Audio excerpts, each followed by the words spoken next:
I'm Catalina Maria Johnson on behalf of Beat Latino and Gozamos. I'm speaking via Skype interview, video interview, all the way to Buenos Aires, Argentina. And I'm talking to Leo Martinelli, one of 3 members of the group called Tremor. And they've got a new album and an amazing video out. So we have actually a little bit of almost show and tell prepared for you. Leo has pulled out some very special things. Hi, Leo. How are you doing? Hi, Catalina. Nice to meet you. Nice to meet you. Nice to see you. And nice to share the music with you. Tell us a little bit about Tremor. Like, when did you start? And for people that don't know, Tremor means tremble or tremor, like almost like an earthquake. So how did you decide on the name? What? Well, Tremor is now like, it has 2 different epochs. I started the project alone, like in the beginning of 2000, year 2000. I released an album in 2004 called Landing, but since 2006, the project became a trio, as it is today, and together we released 3 more albums: Viajante in 2008, Para Armar in 2010, and now we are releasing Proa in a couple of weeks ago. And yes, Tremor, it is Tremor because of, as an earthquake, as you said. But also I read that sometimes they use this word to related to, when sometimes you have involuntary movements on Right. some parts of your body, Right. like it's, your eyes or a muscle. And we love that idea of an organic rhythm, on the body. So that in the beginning of the project, we were experimenting a lot with ordinary sounds, everyday objects, things like that. Some of the beats were made with, printers or, things from the kitchen, stuff, and so there was a connection with these organic rhythms, and it was cool back then. I Yeah, don't know. I've always loved, your sound. I've known it for a few years, and but it seems to have also developed. You're kind of matured. I don't know if you always played. Have you always played? You mix in very unusual instruments, South American instruments, with kind of an electronic dance club kind of groove and beats going on. Have you always done that? Well, yes, we all these instruments were always there, but I think we are in a different moment of the band. We did play a lot live the last 3 years in Europe, in Brazil, Colombia, here in Argentina. We went to the States once, Canada, and all these experiences we had playing live got a huge impact on the way we were doing music, because, for example, I believe that our previous albums, the acoustic instruments were there, but were more hidden, not so much in the front, Right now, we decided to change that and to make it more the sound of the album closer to the way the band sounds live when we play live, because it's a more organic moment of the band and of the sound, and that's reflected on the album. And one of the Also, oh, I'm sorry. Go ahead. no, and also we didn't want it to be too ambient or experimental. The experimental elements are already there, but now you can follow a melody all the time, you know, even a crazy melody, even when it is instrumental, but there is always our humanity and emotions there, you know. Well, and speaking of unusual instruments, there's one that I've known that you've worked with for a while. It's can you explain it to me? And I think you have one around. You said you would be able to show me the bombo leguero. Is that the way? Am I pronouncing it right? And bombo, it's a percussion instrument. Yes, it's called bombo legüero. Bombo legüero means that you can. Bombo it's bass drum, and legüero means that you can hear it from miles away. You know, something like that. And here I have one. Wow, it's big. It's really big, and basically it has two sounds. One, you can hit, you know, the parche, and this one, which is, you know, it's the arrow for us. It can be like a rim shot for in English, and so you combine both sounds.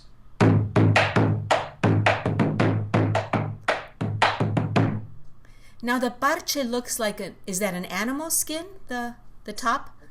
Yeah. What Yes, kind? it depends on the type of bombo, and this one is cow.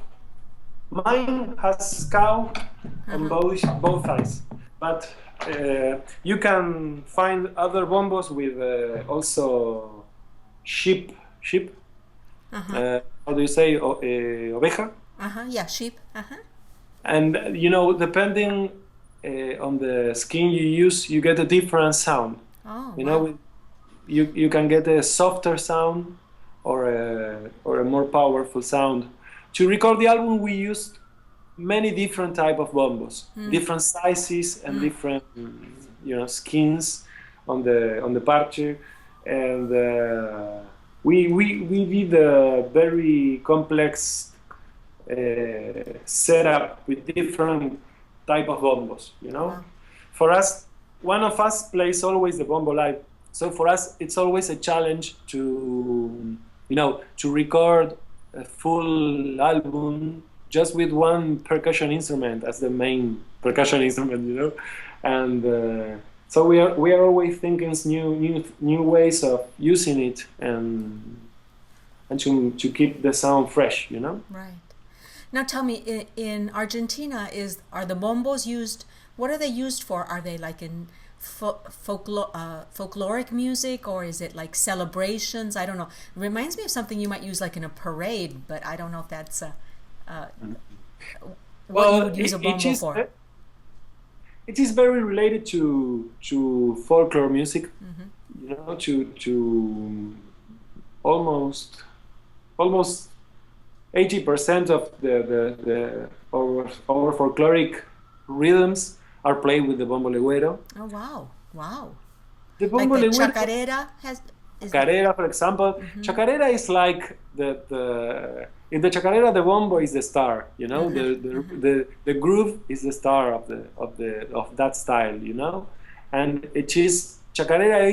It's a type of music that is very, you know, people got crazy with chacarera. They always want to dance chacarera, and it's very popular. There are other rhythms more chill, more relaxed, or melancholic, but chacarera is always very powerful. And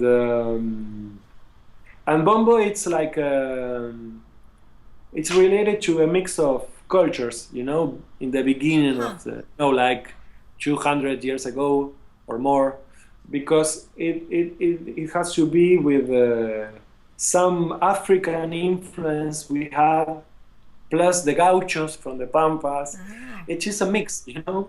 And yeah, and it started, you know, with a rhythm called malambo that was more like a type of dance. and that's definitely African. Yeah. Yeah, exactly. And it started like a dance, you know. And then this beat of the malambo was adopted by the chacarera that has a different structure. maybe this is a little bit boring, but but No. it has a lot of history, you know. Wow, I think that's amazing. And you also, another instrument that you have that's very, very, very unique. I mean, there's only a few of them in the world, and I think what is the president has another one, and Tremor has one, and it's I'd never heard of it, the Sacha guitarra, made by a gentleman in Argentina. So, and you Yeah, have a Sacha guitarra around? yes, absolutely. Let's take a look at Yes, it. Oh, it's called wow, salsa guitarra. it's beautiful. Uh, it's made by a musician called Elpidio Herrera. Mm. It's from Santiago del Estero, Villa Chamishki. And this guy created this instrument in 71, a lot of time ago. And he made other crazy instruments.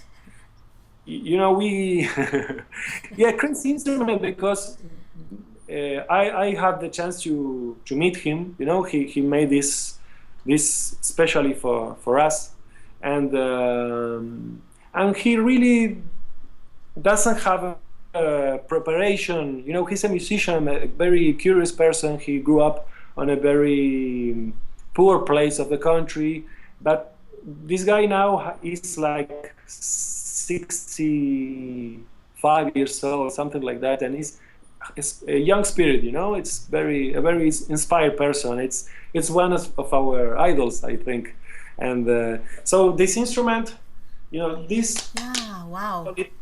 Morongo, we call it.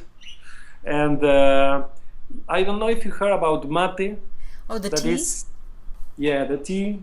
It's like the national tea of the country, you It's know? like coffee, right? It has a lot of caffeine.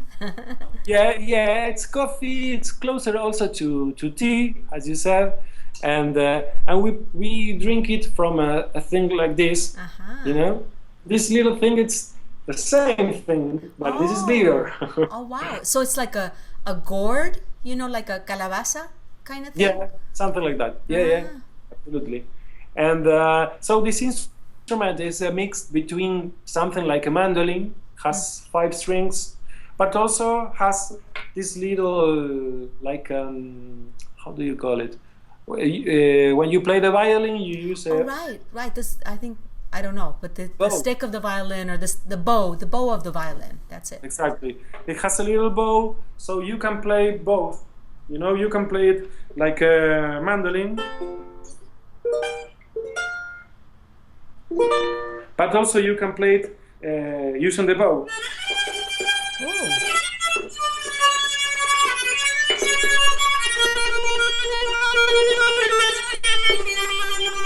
wow.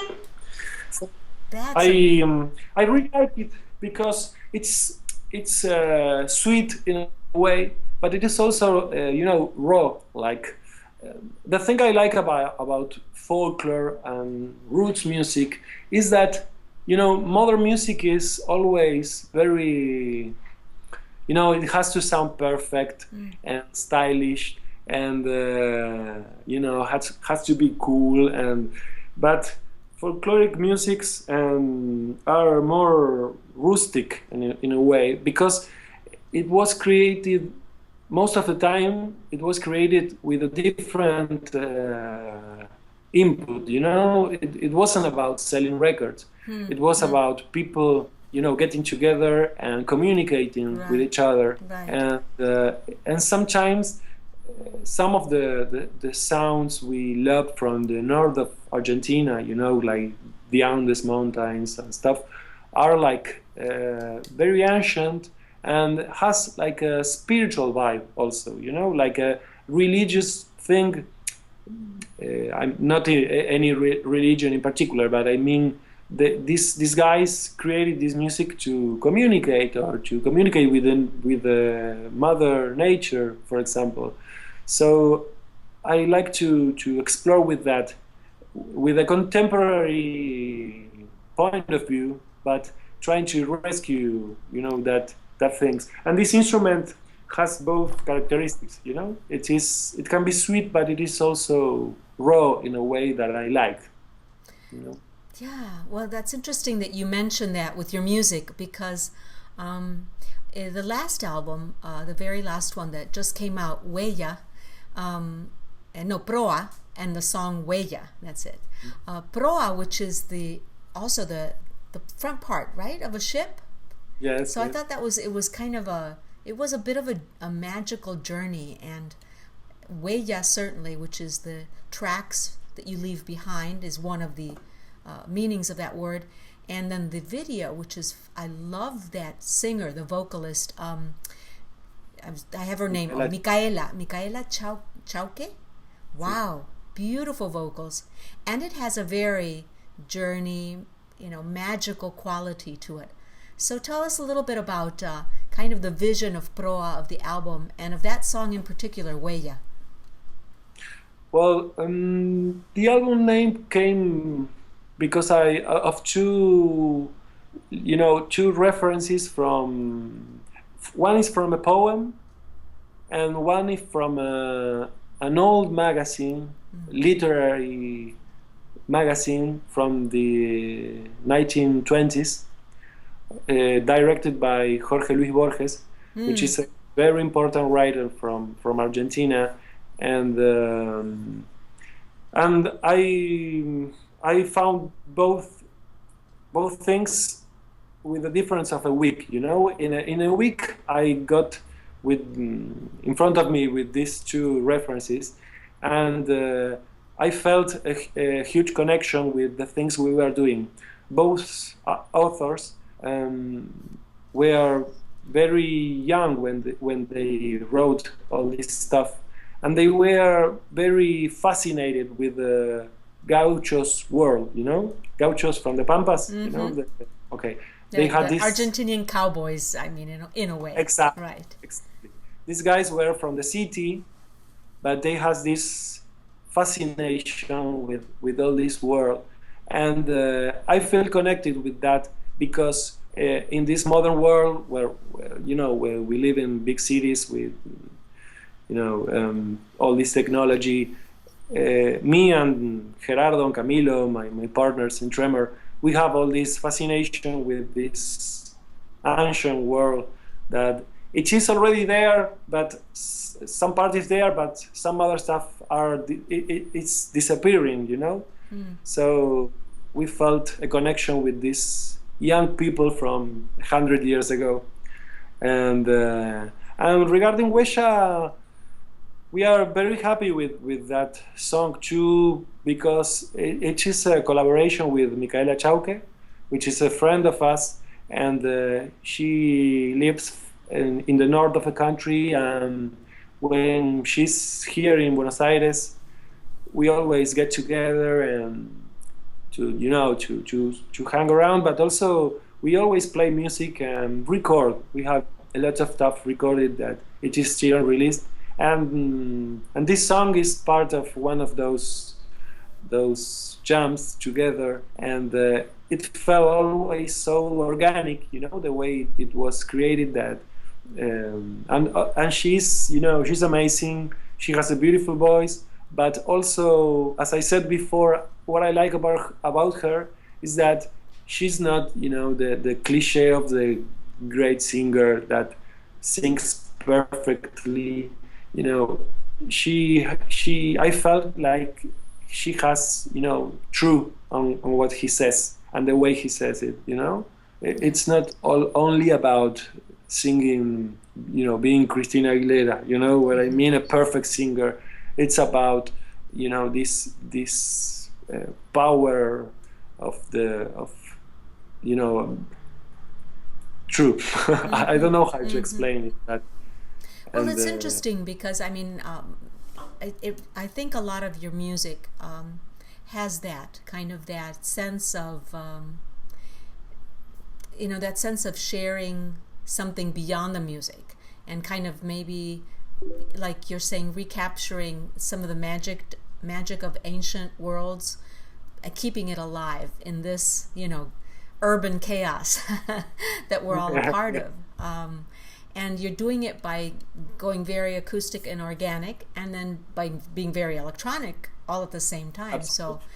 So it's kind of a bringing together the ancient and the contemporary. So love your sound. Yes, yes. The idea is to, it's not to recreate something ancient or old, or to be. The idea is that I am, a guy from this time, but the tradition doesn't have to be like a piece of a museum that can be touched. I think it has to be alive, and you can re reinterpret it from your perspective, your part of the world, your cultural background, your place, and that's the best way to keep it alive and evolving. It's like the traditional sounds are undistractable. They will always be there, but I think it is necessary to connect with that, but from this time and your perspective, your personal perspective. Wow. Well, I'm glad to be able to share the music as well as to share your insights into the way it's created and to share the instruments, the amazing instruments. And I look forward to the time that you come to Chicago. Really looking forward to hoping that that happens in the very near future. So thanks. I've been talking to Leo Martinelli from Tremor, and people can look up the album on your website. Our website is tremormusic.com, but you can also go to Wonderwheel Recordings, which is our record label. We are very happy to release the album with them, and there you can find the album, digital, physical, and I really want to thank you for this interview and this chat. It's been a pleasure, and I hope we can go to play to Chicago again soon. Thanks. Thank you so much, Leo.